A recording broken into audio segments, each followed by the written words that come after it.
পাশে জড়িয়ে ঝুলিয়ে আমরা টানতে টানতে নিয়ে এসেছি। এটার মাধ্যমে আমরা বার্তা দিতে চাই জুলাইকে যারা নানানভাবে নানান ন্যারেটিভ বানিয়ে যারা চেষ্টা করবে যে জুলাইকে ব্যাহত হয়েছে এই কথা যারা বলবে তাদেরকে মনে করিয়ে দিতে চাই যে তারা জুলাইকে কি কি করেছিল এবং তার বিপরীতে যখন তারা দেশে আসার আমাদেরকে হুমকি দেয় তাদের জানা উচিত যে দেশে আসলে তাদের পরিণতি কি হবে। আমাদের আজকের প্রোগ্রাম আমরা এখানেই শেষ করবো। সবাইকে ধন্যবাদ। জসিম ভাই কথা বলবেন?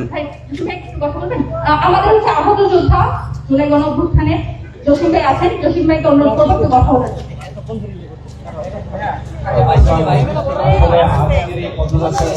আমরা আবার জুলাইয়ে ফিরে গেছি। জুলাইয়ের সেই 16 জুলাই থেকে শুরু করে 5 আগস্ট পর্যন্ত যে ঘটনাগুলো, সেই ঘটনাগুলো রিক্রিয়েট করার মাধ্যমে আমরা আসলে পুরো জাতিকে একটা বার্তা দিতে চাই যে আমরা জুলাইয়ের ইতিহাস, জুলাইয়ের স্মৃতি ভুলে যাই নাই। জুলাইয়ের স্মৃতি এখন আমাদের হৃদয়ে দগদগে আছে এবং এইটাকে ম্যানুপুলেট করার বা নতুন করে রিক্রিয়েট করার, ম্যানুপুলেটেড রিক্রিয়েট করার কোনো সুযোগ নাই। আপনারা হয়তো দেখে থাকবেন যে কোথাও কোথাও চেষ্টা করা হচ্ছে আমাদের জুলাইয়ের ইতিহাসকে একটু ভিন্ন ইতিহাস তৈরি করার। আমার পক্ষ থেকে তাদের কাছে একটা হুঁশিয়ার বাণী থাকবে যে এই জেনারেশন সবকিছু নিজ চোখে দেখেছে, তাদের কাছে এখন এগুলো ওয়েল ডকুমেন্টেড। সো কেউ যদি এইটাকে বিকৃত করতে চান ইতিহাসকে, তাহলে আপনারাই এই ইতিহাসের রাস্তা ঘুরে পড়বেন। এখান থেকে এইটাকে বিকৃত করার কোনো সুযোগ নাই। সো আপনারা এই চেষ্টা করেন না। আগে 71-এর ইতিহাসকে আপনারা বিকৃত করছেন বা অন্য অন্য যে ইতিহাস, সেটাকে বিকৃত করার যে সুযোগ আপনারা পাইছেন, 24-এর ইতিহাসকে আপনারা বিকৃত করার সুযোগ পাবেন না। এখনকার জেনারেশন, এই জেনজি খুবই সচেতন, তারা নিজেরা রক্ত দিয়ে এই ইতিহাস তৈরি করছে, এটাকে বিকৃত করার দুঃসাহস করেন না। ধন্যবাদ। ধন্যবাদ জসিম ভাইকে। আমাদের ডাকসুর কার্যনির্বাহী সদস্য আনাস ভাইকে অনুরোধ করব কিছু বলার জন্য।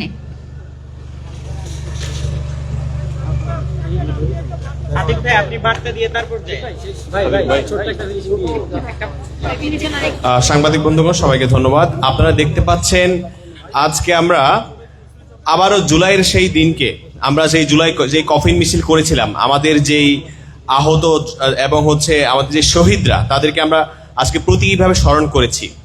এই প্রতীকীভাবে স্মরণ আজকে আমরা করার অন্যতম একটা লক্ষ্য ছিল জুলাইকে কিভাবে এখন অনেকেই বিভিন্নভাবে উপস্থাপন করার চেষ্টা করছে। এই ক্যাম্পাসে আমরা যখন 16 জুলাই, আমরা 17 জুলাই আমরা কফিন মিছিল করেছিলাম, সেই কফিন মিছিলের আরেকটি পুনরাবৃত্তি করতে পেরে আজকে আমরা জুলাইকে আমরা স্মরণ করছি। জুলাইয়ের উপরে কোনো ধরনের কারো কোনো ষড়যন্ত্র আমরা মেনে নিতে পারবো না। জুলাইকে এই ক্যাম্পাসে আমরা যেভাবে ধারণ করি, সারা বাংলাদেশে আমরা সেই জুলাইকে আমরা পেশ করার জন্য আজকে আমরা জুলাইয়ের পথপ্রান্তর আর একটা আর্ট পারফর্মের মধ্য দিয়ে আমরা জুলাইকে তুলে ধরেছি। জুলাই আমরা চাই প্রতিটি নাগরিক, প্রতিটি শ্রেণী পেশার মানুষ, প্রতিটি শিক্ষার্থী এই জুলাইকে একইভাবে ধারণ করবে। জুলাইকে আমরা জাতির সামনে তুলে ধরার জন্য আজকে সকাল থেকে অনেকগুলো আমরা প্রোগ্রাম করেছি এবং আমরা আমাদের ডাকসু যতদিন থাকবে ততদিন আমরা এই চেষ্টাটা করে যাব। সবাইকে ধন্যবাদ। ধন্যবাদ আনাস ভাইকে। আপনারা এখানে দেখতে পাচ্ছেন যে আমরা লিখেছি Gen Alpha is coming. Hasina যদি ভাবে যে জেনজি যা হয়েছে সামনে এসে তাদেরকে আরেকবার প্রতিহত করা যাবে, তাদের জেনে রাখা উচিত আমাদের যে পরবর্তী জেনারেশন আসছে, সেই জেনারেশন আরো বেশি ডেঞ্জারাস। তো আজকের যে হাসিনা ছিল, আমরা তার কাছ থেকে একটু শুনবো। মূলত আজকের আয়োজনটা হচ্ছে ধ্রুপদীর, তারা নতুন একটা অর্গানাইজেশন খুলেছে। আমি একটু ভাইকে বলবো একটু কিছু বলার জন্য। সামনে চলে আসেন। জি, সবাইকে ধন্যবাদ যারা আসছেন, বিশেষ করে আমার পুরো ধ্রুপদী টিমকে। আমি নাম না বললেই নয় যে নারায়ণগঞ্জ থেকে এখানে এসে যে আব্দুল জব্বার আমার সাথে দীর্ঘদিন ধরে কাজ করছেন, যে উমায়ের, মাহাদি, দোহা যারা ছিল, তৌকির, সবাইকে ধন্যবাদ জানাচ্ছি। আমরা এখানে একটা মেসেজ দেওয়ার চেষ্টা করেছি, জুলাই সনদ বাস্তবায়ন যদি না হয়, জুলাই গণহত্যার বিচার যদি না হয়, যদি আমাদের সাথে বেইমানি করা হয়, তাহলে আমরা অলরেডি একটা মেসেজ দিয়েছি, no problem, Gen Alpha is coming. তো সবাইকে ধন্যবাদ জানাচ্ছি আপনারা যারা আসছেন। বাকি কথা ইনশাল্লাহ আমাদের অনুভূতি, কোনো খারাপ ক্যারেক্টার শাস্তি কখনো ভালো লাগে না। এর আগে আমি নেতানিয়াহু করছিলাম গত ইয়েতে, আজকে আবার শেখ হাসিনা করতে হলো। সব খারাপ ক্যারেক্টার আমার উপরে আছে সম্ভবত। শেখ হাসিনা পালায় না, ঠিক আছে। ধন্যবাদ ভাইকে। আমরা আমাদের ডাকসু ভিপি সাদিক ভাইকে অনুরোধ করব আজকের অনুষ্ঠানের সমাপনী বার্তা দেওয়ার জন্য। এক সেকেন্ড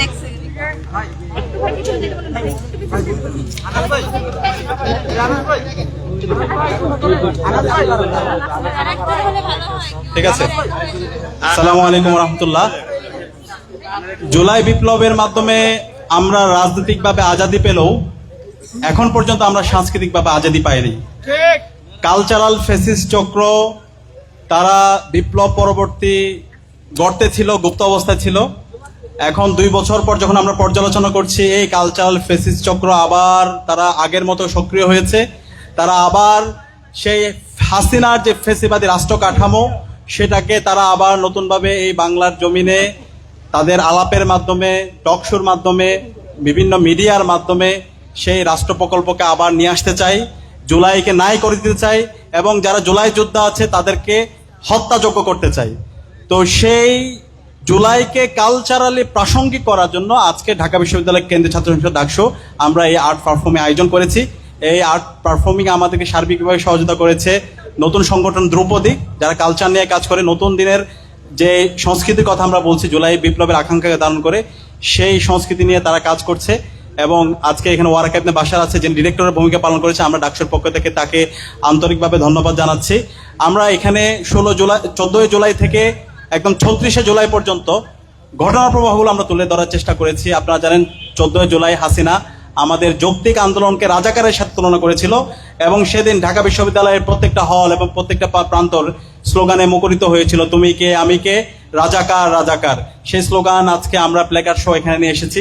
পরবর্তী দিন ছাত্রলীগের সন্ত্রাসীরা আমাদের যৌক্তিক আন্দোলনে হামলা করে, এবং এরপরে ওই দিন আমরা শুনতে পাই আমাদের 16 জুলাই আবু সাইদ, ওয়াসিম, শহীদ ফয়সাল আহমদ শান্ত সহ 6 জন ভাই শহীদ হয়, এবং 17 জুলাই আমরা কফিন মিছিল করি। সেই কফিন মিছিলের চিত্র আমরা এখানে আমরা ফুটিয়ে তোলার চেষ্টা করেছি, এবং এর প্রেক্ষিতে হাসিনা ক্যাম্পাস বন্ধ করে দেয়, এবং 18 জুলাই আপনারা জানেন প্রাইভেট বিশ্ববিদ্যালয়ের শিক্ষার্থীরা রাজপথে নেমে আমাদের এই আন্দোলনকে একটা নতুন মাত্রা যুক্ত করে এবং আন্দোলনকে সফলতার ধারপ্রান্তে নিয়ে যেতে তারা সর্বাত্মক আমাদেরকে সহযোগিতা করে। তাদের অ্যাক্টিভিটিগুলো আমরা এখানে তুলে আনার চেষ্টা করেছি। এবং সবচেয়ে কঠিন সময় যখন ছিল, ইন্টারনেট যখন ব্ল্যাক আউট ছিল, কারফিউ জারি ছিল, ওই সময়ে এ বাংলার সর্বস্তরের নাগরিকরা, বিশ্ববিদ্যালয়ের শিক্ষক, ছাত্র থেকে শুরু করে কৃষক, শ্রমিক, একদম শিশু থেকে শুরু করে শহীদ রিয়াগোপ, শহীদ আনাস, এই ধরনের ছোট ছোট শিশুরা তারা রাজপথে নেমে এসেছিল। আমরা তাদের চিত্রগুলো আমরা এখানে ফুটিয়ে তোলার চেষ্টা করেছি, এবং এই শহীদদের আত্মত্যাগের মাধ্যমে আমাদের 36 জুলাই আজাদি আছে, ফতে গণভবন হয়, আমরা গণভবনকে মুক্ত করি। এখন গণভবন মুক্ত করার পর আমাদের সবার স্বপ্ন এই ফ্যাসিস্ট হাসিনা যে গণহত্যা এবং শিশু হত্যা করছে, যে আমাদের ভাই বোনদেরকে শহীদ করছে, সেই হাসিনার ফাঁসির রায়ে বাংলার জমিনে কার্যকর করা। সে কারণে আমরা এই হাসিনা, প্রতীকী হাসিনা আজকে আমরা নিয়ে এসেছি। আমাদের প্রত্যাশা ছিল বিপ্লবের পরে হাসিনার রায় বাংলার জমিনে বাস্তবায়ন হবে, কার্যকর হবে, এবং হাসিনার সকল দোষরের রায় কার্যকর হবে। কিন্তু আজকে 2 বছর পর আমাদের হাসিনার রায় কার্যকর করার জন্য কথা বলতে হচ্ছে। এটা সম্পূর্ণ একটা কালেকটিভ ফেলিওর এবং জাতির জন্য লজ্জা। সে কারণে আজকে আমরা একটা প্রতীকী হাসিনা নিয়ে এসেছি, এবং হাসিনাকে ইতিমধ্যে আমরা ফাঁসির মঞ্চে ঝুলিয়েছি। আমরা বর্তমান সরকার, তারেক জিয়া সরকারকে অনুরোধ করব, দ্রুত সময়ের মধ্যে এক্ষুনি হাসিনাকে বাংলার জমিনে নিয়ে আসতে হবে, বাংলার জমিনে নিয়ে এসে তার রায় কার্যকর করতে হবে। এবং একই সাথে হাসিনার যত দোষর আছে, সেই দোষরগুলো এখন আমাদের ঢাকা বিশ্ববিদ্যালয়ে আছে, সেই দোষরগুলো এখন পর্যন্ত সচিবালয়ে আছে, বিভিন্ন দপ্তর অধিদপ্তর আছে। সেই দোষরদের বাংলার জমিনে বিচার আওতায় নিয়ে আসতে হবে। একই সাথে গণভোটের যে জনরায়, জুলাই সনদ, সেটাকে কার্যকর করতে হবে। সেটা যদি তারা কার্যকর না করে, তারা যদি জুলাইকে ভুলে দেওয়ার চেষ্টা করে, তাহলে আমরা আমাদের মেসেজ পরিষ্কার করেছি। আমরা বলেছি জেন আলফা ইজ কামিং, কোনো ছাড় হবে না। শহীদদের রক্তের সাথে যারা বেঈমানি করবে, তারা ধুলোর সাথে মিশে যাবে। এই বাংলার জমিনে ইনসাফ বিজয়ী হবে ইনশাআল্লাহ। সুতরাং আমরা অনুরোধ করব, বিএনপি সরকারকে অনুরোধ করব, শহীদদের রক্তকে ধারণ করেন, শহীদদের আকাঙ্ক্ষাকে ধারণ করুন। শহীদদের কথা বলতে বলতে আমাদের সহযোদ্ধা, আমাদের দায়িত্বশীল, আমাদের বড় ভাই ওসমান হাদি চলে গেলেন। তিনি বললেন, জান দিব, জুলাই দিব না। আমরাও একসাথে বলতে চাই, জান দিব, জুলাই দিব না। জুলাইয়ের আকাঙ্ক্ষায় বাংলার জমিনে বাস্তবায়ন না হওয়ার আগ পর্যন্ত আমরা প্রত্যেকেই লড়াই সংগ্রাম চালিয়ে যাব ইনশাআল্লাহ।